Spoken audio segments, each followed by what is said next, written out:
By nature, you're a chaotic and an entrepreneurial person. So you'll give 5 ideas, out of which 4 are absolutely wrong, but 1 is brilliant. And even they will tell you that how the hell did you come up with this? So once you keep on doing this, rinse and repeat over 5-6 times, you come to a position where now you know what you don't know. You tell me that, okay, this is a problem. I'll say, okay, fine, let's start working on it. Most of us either already have or aspire to have a new smartphone with AI-driven features, like a super smart camera that can detect scenes, adjust lighting, and enhance photos in real time, or maybe even a voice assistant that's just got even better at understanding you.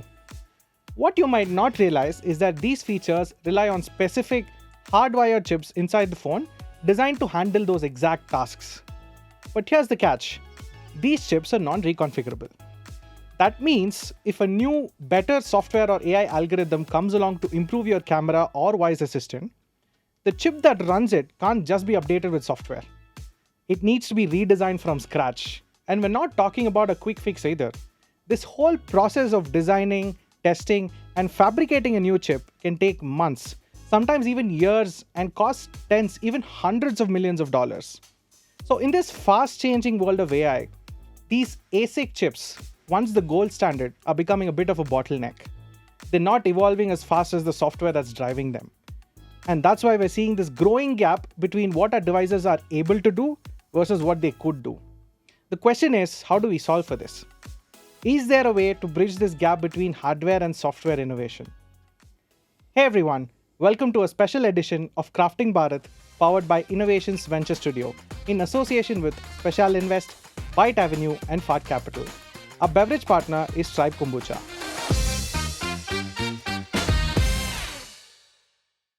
In this edition, we uncover the journeys of India's best deep tech entrepreneurs building the future of humankind. I'm your host Nithish. Today we have with us Deepak Shapeti of Morphing Machines.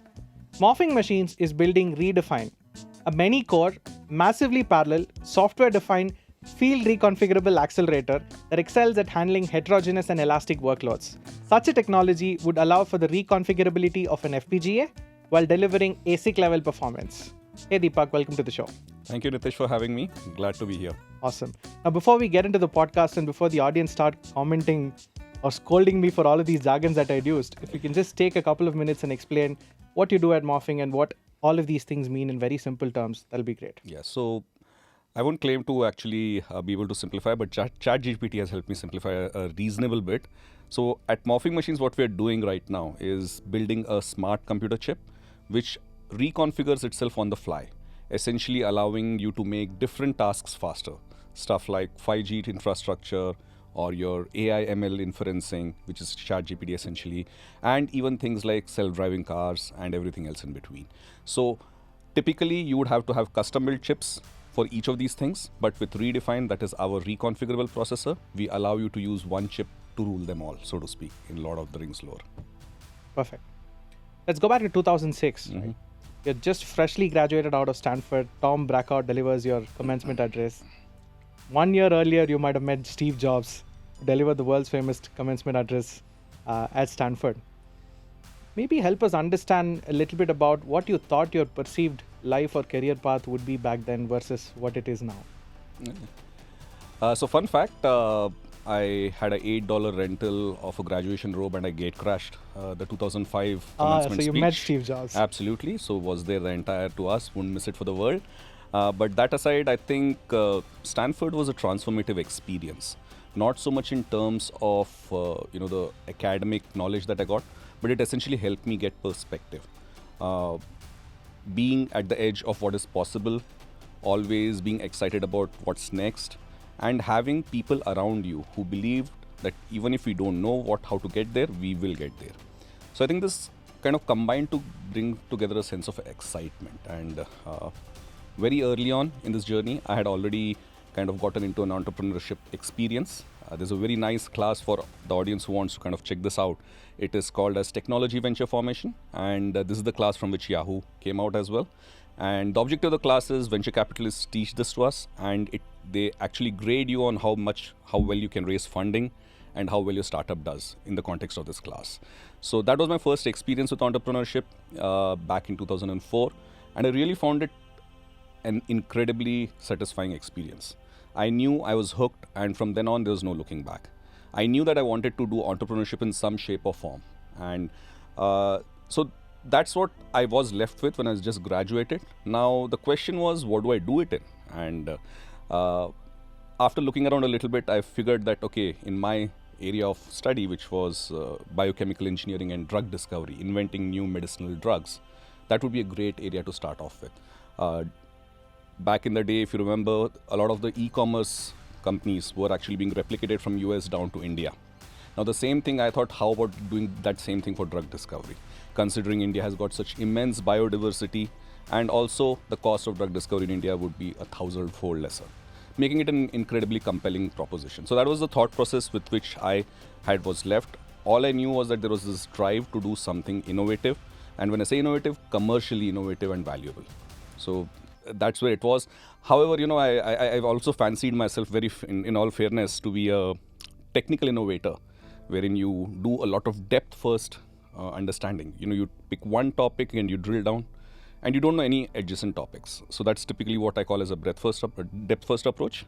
But as the time went on, I realized, like from where I am today, that I'm more of a breadth first person. And then, selectively I drill down into areas which require greater amounts of attention. So that has been like the change from back then to now.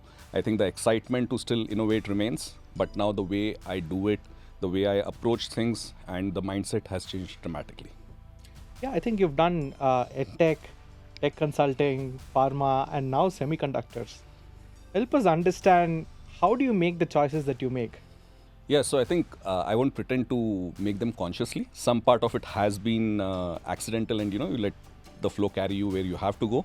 And pharma was a very measured choice because that's in our family. I mean, we have a heritage in that area, and I wanted to kind of pick up where my folks left off, and that was the incentive for pharma. But as I kept on coming up against roadblocks due to the regulatory climate, the problems with a lot of policies preventing transfer of innovative technology discovered in India to outside India, I was not able to unlock the complete value of my the two drugs that I discovered and patented.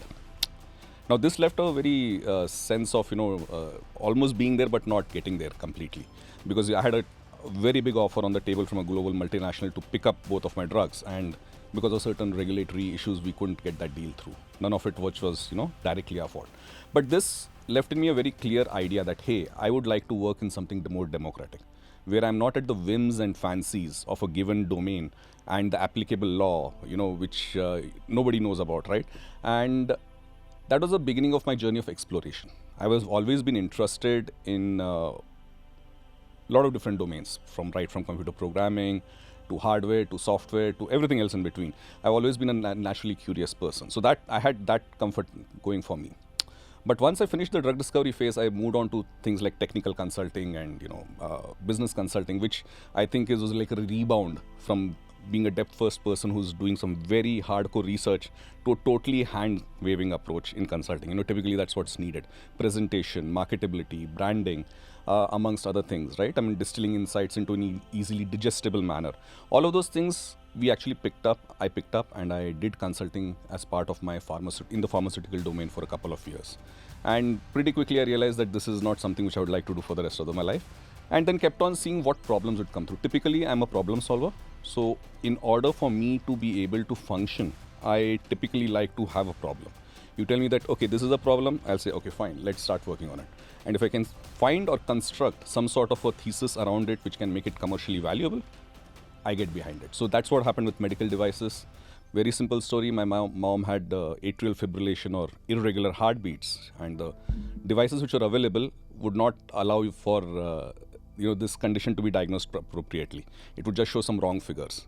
So that's why I developed this mobile device hardware, and I wrote the entire software stack myself in order to kind of connect it to my phone and give me a signal that, okay, she's doing fine, she's not having a heart attack. So I think all of the most interesting solutions come from problems around us we see in daily life, and that's how I got into med devices, following which then finally into edtech and extended reality. That was again from a love of disseminating knowledge and helping people learn in different ways. So I always believe that I have a very interesting way of learning. I'm very comfortable with starting at zero in various domains and then building up myself to a particular knowledge level which allows me to then make impactful change in that particular domain. So trying to replicate that in an educational context and disseminate that to the larger public, that was one of my goals there. So that's how it's happened. And then, finally meeting great technical people like Dr. Anjani and Professor Nandi, who are my co-founders. That was the last nail which I needed. I realized that that's what had been missing for most of my life. I've been a solo founder almost all of the times. And that's why I've seen varying degrees of success. But with them, it was very clear that they have the technical know-how and knowledge. They bring that in, and I am very good at taking pieces and, kind of distilling the chaos into a single-minded point of success, I would call it that way. Yeah. Interesting. But it's very clearly easier said than done. What kind of systems do you have in place to make sure that you're learning all of these new things to the depth that it requires? Semicon is not a joke, right? And you have a biochemical background. And you're also saying that I did a med device and I wrote the software stack for it. So help us understand what's your modus operandi for learning. Yeah, I think first step, there is very simply put, no fear.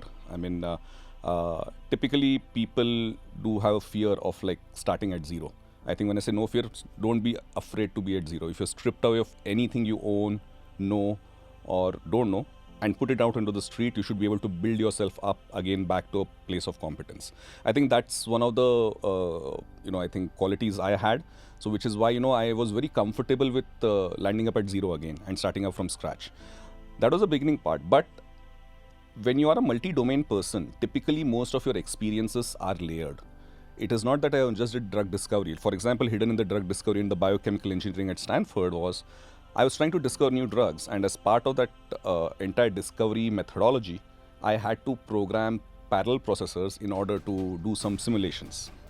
And this was my first experience with hardware. Now, I didn't have, again, a chance to kind of indulge in this for another 15 years until I got to Semicon again.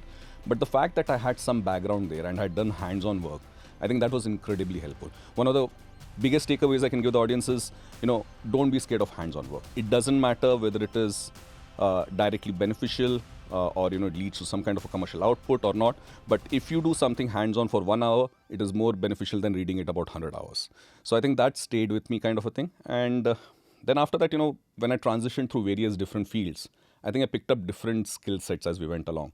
And what happens is once you traverse more than 2 or 3 domains, again, this is my personal opinion, you start developing some sort of a framework as to you are able to understand what you don't know. So it's typically very difficult to spot what you don't know, right, when you're entering a new domain. But through acquired experiences in related fields and other areas, you typically know that, okay, there will be 5 blind spots that I'm missing right now. As I like to call it, perennial paranoia becomes your best friend, right? You actually doubt yourself at every single step, not to drive yourself into anxiety, but rather to help you kind of figure out where the gaps will be. And, you're always ready for a two solution kind of a outcome. So that has been very interesting. And but if you want a simple distilled down version of the template that typically has worked for me well, is step 1, learn the jargon, vocabulary of any given industry. Semiconductor industry, as you correctly pointed out, is incredibly niche and very deep. People have worked in it for decades, claim that they are not experts. So there's no chance. So having realistic expectations, then learning the jargon. What is DFT? Design for testability. I have no idea what it means, but I know the jargon. I'll remember the word. What does synthesis mean? What does PD mean? Just the words I need to know. Step 1 is that, because then you can hold a reasonable conversation with anybody and be in a position to now acquire knowledge. Step 2, find a business-focused evangelist within that domain. Don't get a technical evangelist, okay? Because it's far more easy to get technical knowledge and technical people to give you that information, but very difficult to get business side viewpoints. Find that evangelist, put them on your cap table, no matter how small. Involve them, brainstorm on how to get to market. And now with that business evangelist, they will put you in touch with 100 people because they are networked, right? And once you get in touch with those networks, now begins the process of you getting ripped around, okay? I call it being kicked like a football from point to point and post to post, where you feel you're nothing, you learn a lot, you're criticized, sometimes fairly, sometimes unfairly, it doesn't matter. You just take all of it in, and before you know, you started developing thesis. Each of those jargons which you had in step 1, right? DFT, okay, that's how it relates. Okay, this is how this relates. You start building those individual branches out now. And before you know it, you're able to connect those branches. And once you do this, then you move on to the next step, which is, now you interact with technical people within your organization to fill in those gaps and further flesh out that neural network much better. And before you know it, now you are at a position where now you will give 5 ideas, because by nature you're a chaotic and an entrepreneurial person. So you'll give 5 ideas, out of which 4 are absolutely wrong, but 1 is brilliant. And even they will tell you that how the hell did you come up with this? So once you keep on doing this, rinse and repeat over 5-6 times, you come to a position where now you know what you don't know, and you're able to project it, and you're able to catch problems in a given domain, even though you're not a native. Great. I think that's such a deconstructed way of going about learning new things. I'm sure our audience will find a lot of value in this, right? But one of the things we really love the most about you is that we had met you a couple of years prior to the point that we'd actually invested. But we loved the way that you've been evolving over those 2 years in between, right? Do you see, or can you actually very vividly tell that I am evolving as a person? Do you have a sense within you that says that? Yeah, I think I won't put it evolving as a person. I typically look at I'm not zero anymore. It's a very good and vague way of kind of thinking about yourself rather than grading yourself, I would say. Okay, so I think back when we met about 2.5 years ago, I think I was in phase 1. I just learned the jargon. Right. Okay, so I mean that's where I think your previous question was really apt, and I was still trying to figure out what those other networks are. I didn't have a framework of my own, a thought process of my own. Today I have a substantially individual belief-led system, which will allow me to kind of stand up for what I believe in and drive the company in a particular direction. And that I think that is the full change which has happened, and it has been a gradual process. Obviously, I think venture capitalists also have played a big role, as has some of these subject matter experts in our domain, and also all the other business interests which we have within the domain. But yes, I definitely have noticed it, and this is not the first time which it's happened, right? So I mean, it has happened in 2-3 domains earlier where I acquired expertise over a 2 to 3 year time frame. I've typically noticed that if it's a deep tech domain, you'll end up taking about 3 years to become a reasonable expert on the business side. We're not talking about actually writing code for a gate. For that we have like great experts who will take a lifetime to do that. But in order to make meaningful business impact, it'll take about 3 years in a deep tech field. In a non-deep tech field, I've typically found that it takes 1 year. Right. I'm going to draw on an analogy, Mr. Jensen Huang of NVIDIA. I think it may have been one of his speeches at Stanford, where he speaks about resilience. Right? He says people from Stanford absolutely deserve all the opportunities that they get, but the flip side of that is that because you have an abundance of opportunities, sometimes you have very high expectations of where you're coming from, and therefore your resilience is low. And he says, unfortunately for success, resilience matters a lot. And he says, I wish you ample doses of pain and suffering. Do you relate with that philosophy, and how have you ingrained that philosophy in your mind over the years? Because you've also 100%. Come from a place like that. Yeah, 100%. Actually, couldn't agree more with his assessment. In fact, I don't know about the former, where I think we come from a place of perhaps what you could call as academic privilege, perhaps, and high expectations and all of that. But I have not seen less resilience among my peers, at least back then. Of course, they have not been put through the grind. But talking about myself, I think I have gone through that exact process. In fact, the best thing I hope for someone is to fail in a painful manner, right? I mean, I don't want them to go get broke and become destitute. That's not the objective. But you need to have pain, you need to have embarrassment, you need to have a sense of abject failure, despondency, everything you need to feel inside yourself, right? And that is what actually leads to growth. Because without adequate amount of failures and missteps, you're not really learning, you're playing it safe. So don't do entrepreneurship then go into mainstream positions. I think play it safe, right? I mean, there's very good use case for typical high-paying jobs in global multinationals. My only regret is that I didn't understand this process sooner. I have been through with all my entrepreneurship ventures. When I came back to India, I was called crazy. Why are you coming back to India? When you already exited a startup there and you got a very nice job there and everything.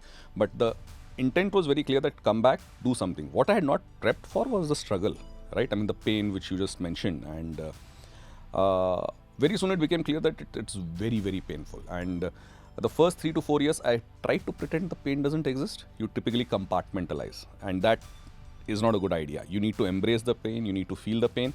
And once you do that, then you realize, this is just part of the game.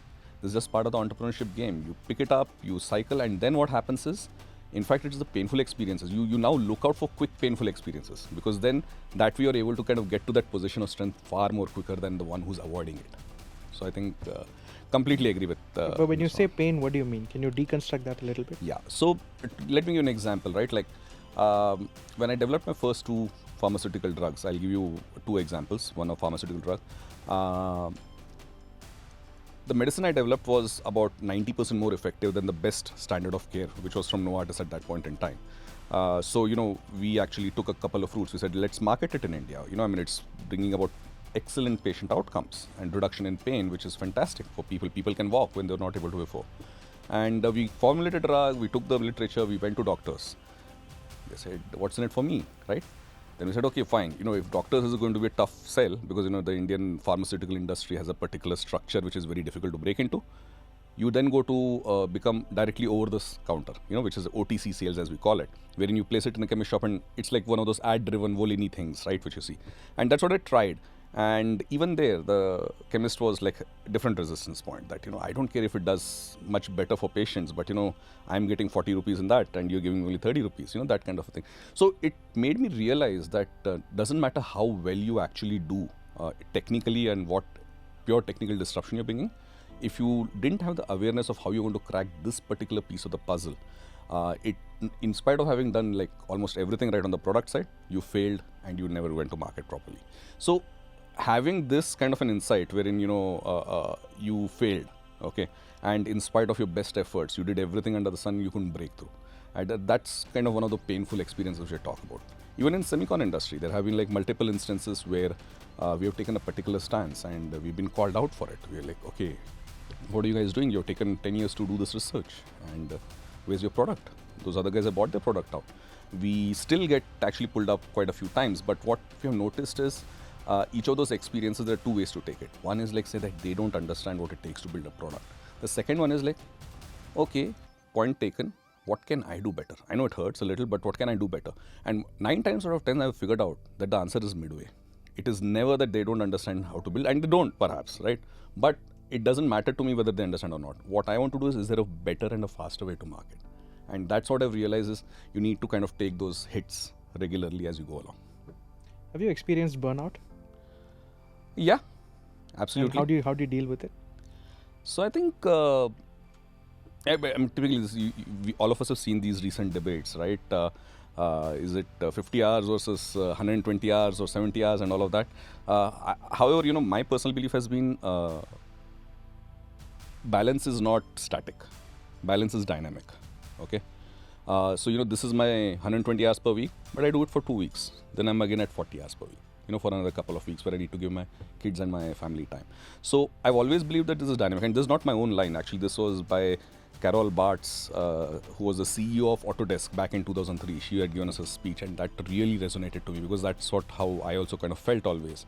And there have been times where this particular 120 hours per week, I'm doing it for 4, 5, 6, 7 weeks. With no Saturdays, Sundays off, and then you kind of start hitting a wall, and then you need to take a couple of weeks, 3 weeks off, not like completely off, but where you have minimal amount of productivity. So I think now I've come to a place where I try to not go too much on either side, So, and I've noticed that it really keeps my productivity in a narrow spot, which is a very optimal spot. You've learned a great deal over time, but what is the cost of having a career as dynamic as you do? Yeah, I think the easy the gimmies of right off the bat, right, are it can be mentally fatiguing, to be very frank, because you're always in a state of eternal survival. Yeah. So I think I have never gotten my cortisol levels checked, but I'm sure they're elevated always. So the point is that you always know that you don't know enough, and you are always trying to catch up. So that's one of the prices of dynamism. But I'm happy to share that as you go along, typically your neural net will allow you to make lateral connections, which allow you to kind of, get the very quick and fast answers out. The second, I don't see any other, apart from the mental overhead and the fatigue that I get from having to learn something a lot, I have no real regrets, because what I've noticed is everything, I see the underlying, I don't know to call it the matrix for obvious reasons, but of each of those domains, and they are essentially similar. Some parts of those matrices change for, from pharma to deep tech to something else, but and it's incredibly rewarding. So, I have more things to say in favor of it rather than against it. Quality talent for semicon is very hard as is, right? So what is your philosophy or hiring, given that you're building something that's truly novel in this space that's backed on some 20 years of research by somebody else? How do you go about hiring? Yeah, so yeah, my mantra is like typically whenever I'm doing a startup, my single focused mantra or endpoint is success. And typically, if I want that, then comes the you come to the n minus one of the previous step, which is having great talent in order to get you there. And once that clarity is there that I need that talent, typically it's just a question of resistance. The we You require a domino approach where you have a series of dominoes which will fall, and the first one is the hardest. The first one you need to do, I forget that entire phrase, Sam, Dam, Dhand, Ved, whatever, right? And you need to dance, you need to cajole, you need to beg, you need to plead, you need to do whatever you need to do. And you need to get them at, an equal pay package to what they're getting in the industry, perhaps. You really need to appeal and pull out all stops to get that first domino to fall. Once that domino falls, you typically give them a period of comfort and, careful consideration, nurturing for a period of months. And after that, one by one, all the dominoes start falling. But even before the first domino falls, you need to make it conducive for them to feel comfortable. And the way you do that is give some structure. Typically, startups are never known very well for their structured and a process-driven approach. However, I'm a great process guy because of my background in chemical and all of these other areas. So what I focus on is like giving them a semblance of normalcy, not chaos. So when you actually talk to us or talk to recruiting, we have our HRMS, human resource management systems and hiring systems, onboarding experiences, policies, everything even before we have our first actual external employee. The reason is to give them a semblance of normalcy and a comfort that, hey, when I leave a Intel or a AMD or a NVIDIA and come to Morphing Machines, it's not that bad. In fact, it is almost the same experience process-wise, but at the same time, intellectually and professionally, it's far more rewarding because you get ownership and drive. So finding out those fear points that, hey, we will not get a coffee machine, we will not have a fancy co-working space, taking that into account, and also at the same time making sure that you're able to give them ownership. I think that's what I found has cracked the code for us at least. Perfect. What's the big dream for Morphing? See, I think we have a very simple dream, which is to democratize computing. When I say democratize, I mean in the way that the evolution of every deep tech field is, it becomes so well standardized that at a given point, it becomes almost like a consumer good. That is the objective of any given process engineering which you're talking about, right? And to get it to that point, you need to have certain enablers. Just like mobile phones have become, like a daily consumer good nowadays. I mean, even though it is a high-end piece of electronics. And the way you do that is you make sure that accessibility, decluttering the complexity around creating a processor. Let me give you an example. If there's a smart toy manufacturer in India today, I can bet that they import their computer chips from somewhere else. The reason is there's nothing available in India. And they know exactly what they want to do in terms of an application. But how do you get there? You can't, because the cost of getting a silicon out is $50 to $100 million. Now, what if you could have something which would easily just be reconfigured in software? And that's what we were hoping to do. Like give those toy makers, the original equipment manufacturer OEMs, the device integrators, and all of these other people who have massive volumes and not the expertise to create their own chips, an easy way to create chips and spark off this compute revolution, which essentially allows everyone to customize chips as per their own needs and have their own custom differentiation in software. So we want to essentially become kind of, it's not a good analogy, but the Linux of software is what we're hoping to be for hardware. It's a good general purpose solution for almost everything. Fascinating. And maybe smartphones wouldn't cost as much as they do now. Absolutely. I think at least it wouldn't cost them much to upgrade. I mean, one of the nice examples I really dislike, Apple does a lot of funny things, but planned obsolescence is one of them. So if you notice, one of their series, one of the chips from the iPhone 15 versus the 16, one feature is there on the 16 chip and one is not on the 15. The reason is because they're changing the silicon. Now, if you ideally Apple had the ReDefine reconfigurable silicon on there, all it would require them to do is just a software update and the same features could be there in the 16 as well. So I think it's a paradigm shift. It will take time for us to break through with this because it's such an unusual approach and typically it has been associated with poorer results, but not anymore. Sounds good. All right, now we'll move on to some very quick takeaways for our audience. Take no more than 10 seconds to answer some of these questions. What would you change looking back on your journey so far? Embrace the pain a whole lot sooner. What are you the most grateful for? Failing multiple times. pick an alternate career if not for semicon? I know you have a lot, but what would you have done? Something on the creative side, maybe? Yeah, I mean, I've always dreamt of being author, a writer, so to speak. I totally suck at it, but yeah, that's a different thing. But yeah. Can you double click on that? You So- can take more than 10 seconds. Yeah, I mean, I have this very weird fantasy of writing incredibly complex scientific thrillers. Think of like Robin Cook for medical thrillers. To for me, it's like a spy thriller involving some alternate weapons with made with perhaps thallium or plutonium or something else. Imagining all forms of destruction, how you would enter Venus. So all kinds of crazy intergalactic series of thing. I think probably it is, it's like a mad version of Frank Herbert and Dune, I would say. Great. But yeah, that's been one of my fantasies. Your fantasy is becoming Doofenshmirtz from Phineas and Ferb. Got it. One non-negotiable quality you look for in your team members. Attitude. I'll be fine with 50% lesser aptitude, but I cannot handle a diva. I'm more than happy to kind of help you get up from 50% skill level to 100, but I cannot handle a diva. So attitude is everything in a startup. Something you wish you did more of? Meditate, perhaps. Yeah. Can you again elaborate a little bit? So I think if we talk about work-life balance, and you typically are in a place sometimes where you forget why you're feeling a little sad or a little low. And what I've what I found is, whenever someone who knows me well enough, they say that, hey, you just need a 10-minute break here. Just sit down, meditate. And I find that it transforms the way you're feeling, and it's such a sustainable way of keeping going. And, but in this chaotic race, typically we forget to put ourselves there. So I think, yeah, it's an ongoing race. I keep on trying to remember how to do it. And a simple mantra for me has become is whenever you sit in a cab in Bangalore, meditate maar do, using a headspace app. Oh, few more years and you'll be a monk. As well as a founder. Great. Thanks so much, Deepak. It's been a pleasure. Pleasure. It's been a pleasure. Wish you being all here the and best. Thank you so much, Nishan. That's it for this episode. We'll be back with more startup stories. A big thank you to the audience for tuning in. Do like, share, and subscribe to our channel and get the best seats in the house to understand how deep tech startups are shaping the future of our country. Until next time, I'm your host, Nithish.